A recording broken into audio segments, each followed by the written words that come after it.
Bonjour, Valérie Lacor, ingénieure réseau du groupe Défi Haute-Vienne. Il est composé de 11 exploitations polyculture élevage. Au niveau de l'assolement, il y a 70 à 80% de prairies. L'objectif est de maintenir, voire d'améliorer l'autonomie fourragère et alimentaire tout en diminuant l'utilisation de produits phytosanitaires. L'autre objectif, c'est de maîtriser les vivaces, notamment sur les prairies. Et la principale problématique des éleveurs en Limousin, c'est le rumex sur prairie. Suite à des essais sur 3 ans, la solution chimique est la meilleure solution pour arriver à maîtriser ces rumex. Le problème de la solution chimique, c'est qu'il y a peu de produits homologués sur prairie temporaire et sur prairie permanente. Et de plus, il y a une phytotoxicité sur les trèfles. C'est pour cela que le pulvérisateur de haute précision ARA peut être une solution d'avenir. Bonjour, mon nom c'est Claude Jurian, je suis le responsable commercial d'EcoRobotics.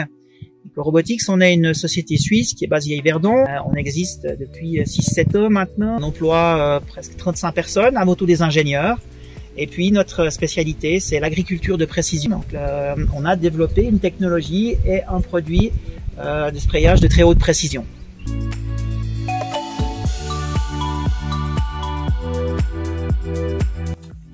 Bien, il nous a fallu plusieurs années pour maîtriser la technologie. Ça fait depuis le commencement d'EcoRobotics, à savoir 6-7 ans, qu'on travaille sur des algorithmes de détection qui utilisent des caméras couleurs et qui, grâce à l'intelligence artificielle, sont capables, sur la base de ces images, de reconnaître la bonne culture et les adventices, et ainsi de ne traiter que les adventices, ou alors en fait de ne déposer des produits phytosanitaires que sur la bonne culture quand on parle d'insecticides ou de fongicides.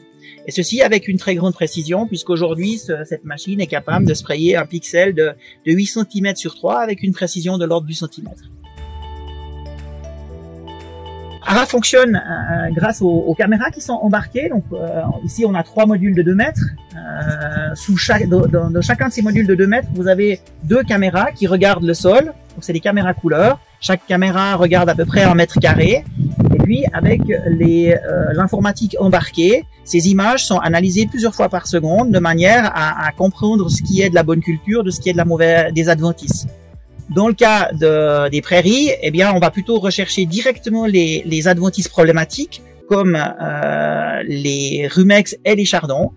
Et ensuite, cette information, elle est envoyée aux barres de traitement. Donc, derrière chacun des éléments, vous avez à ce niveau-là une barre de 2 mètres. Chaque barre est équipée de 156 buses avec des buses tous les 4 cm, ce qui permet de déclencher le sprayage de 8 sur 3, comme je le disais avant. Les bénéfices de cette machine sont multiples. Le premier, bien entendu, c'est l'économie de produits phytosanitaires. En fonction de la densité d'adventices, on est capable d'économiser de 80 à 90% de produits phyto. Le deuxième intérêt, lorsque vous êtes dans une culture en ligne qui est où la culture est sensible à la phytotoxicité, eh bien vous pouvez avoir des gains de rendement assez importants. Et bien entendu, il y a aussi un bénéfice sociétal et écologique grâce à l'économie de produits.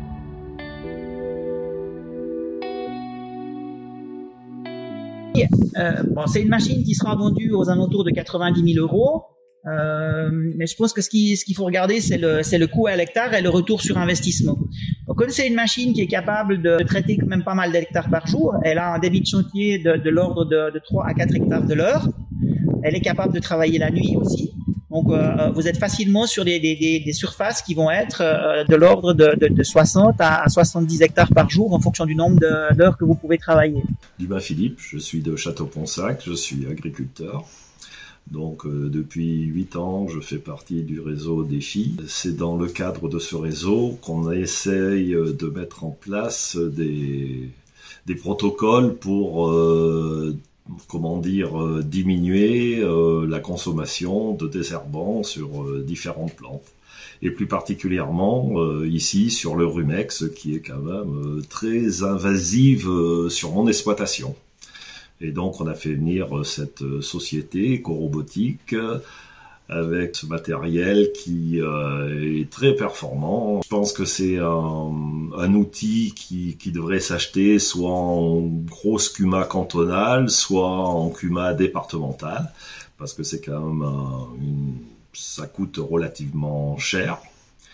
Et bon, à mon avis, ça mériterait aussi d'avoir quand même des aides spécifiques, soit de la région, soit de l'Europe. Ça serait bien qu'il y ait des aides un peu plus conséquentes sur ces nouveaux matériels.